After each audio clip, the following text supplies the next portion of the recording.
had a nightmare. My brain is chopped into slices. My dreams are haunted by Gilbert's plot devices.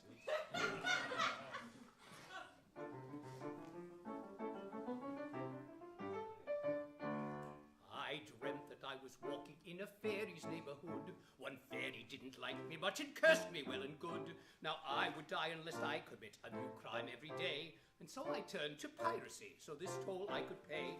Now piracy's a lifestyle that many will disparage, but I attacked a group of girls and thought only of marriage. So I proposed to one girl who was born above my station, 'cause rank is just an arbitrary, hollow designation. Her father was a major who was loving and devoted. He started as a haberdasher, but had been promoted. He didn't know all that much about fighting in a war, but the soldiers had to glisten as they never had before. The father didn't care for me, so he had me enlisted. I had no time for crimes, and yet the fairies' curse persisted. I died and found Olympus, and I saw the gods were tired. They wanted a replacement, and in 2 weeks I was hired. As god, I helped the sorcerer who was condemned to die by altering his likeness to resemble mincemeat pie.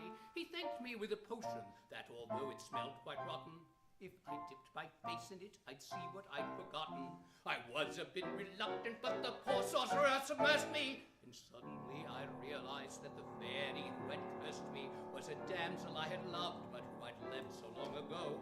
So I became a mortal man so I could be her beau. My former fiancée now seemed disturbed and quite enraged. I offered her my pirate friend. The two then got engaged. With everything resolved at last and really quite serene, my long-lost childhood nursemaid did burst upon the scene. What the nursemaid had to say, she said, warned would shake the earth. The major and I had had our cradles wrongly switched at birth. The major wed the fairy, and they seemed quite satisfied.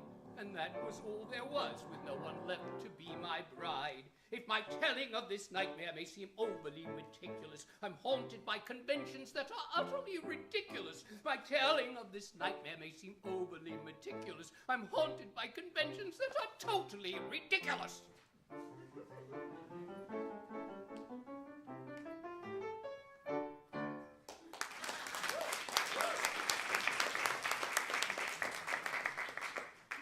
Sullivan, do we have too many sentimental songs in Act 1? Oh, I think it's just... No, we do, don't we? It's too somber. I think we should cut A Laughing Boy But Yesterday. Very well, if it will ease your mind, but you have to tell him yourself. And no more cutting. I'm going to take my post at the music stand. Mr. Merton, that belt looks dreadful on you. Please exchange with Mr. Lewis. Thank you. Jessie, I love what you've been doing with the pot, but I'm concerned that the opera won't be well received unless it's a bit funnier. Could you try to be a bit funnier? Funnier? In what way? Oh, never mind. Just fix your hair. Thank you. What's wrong with it? Mr. Temple, we cut A Laughing Boy But Yesterday. Please just skip to the dialogue. Why is it always my song? Oh, don't take it personally, Mr. Temple. The theatre doesn't carry grudges. What does that mean? Oh, Mr. Grossmith. I wanted to have a word with you about Jack Point. Yes? I feel that there are certain things that you need to understand about the character. Jack Point is a comic character with a soul. He has a joke for every occasion. He skewers everyone, both high and low, and yet no one seems to care much for him. This is painful, and he draws on that pain in order to produce his humor. You know, I think I know someone just like that. Maybe I can draw on that to inform my performance. Ah, good. You'll be excellent. Thank you. I thought I told you to fix your hair. I thought I did. Jessie, I was thinking, maybe you should sing measure 35 of your opening song more legato. Which measure is that? Oh, I don't know. I only just feel that this show is a mess.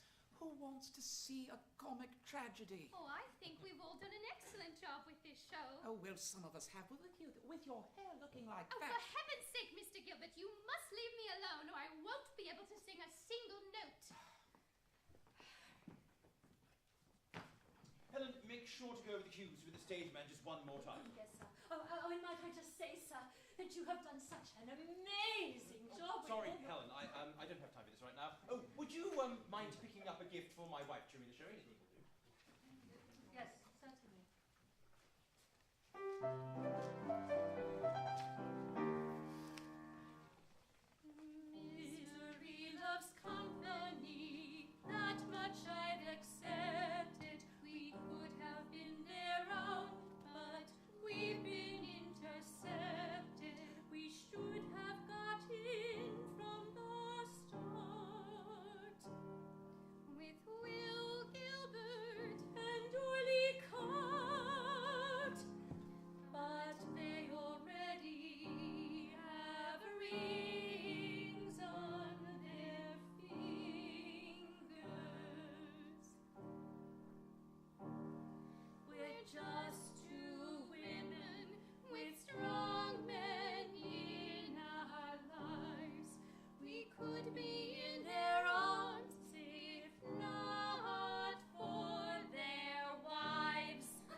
since unrequited love is all we know.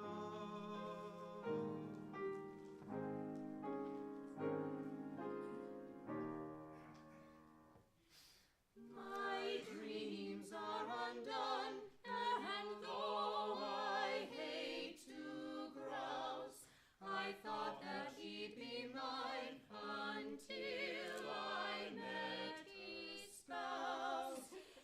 Every time they speak our names, we smile and play those little flirting games. But alas, things remain just status quo.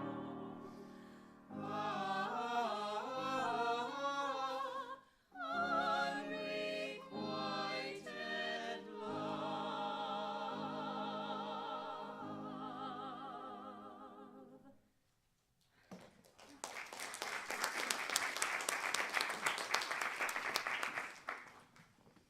I just received a telegram.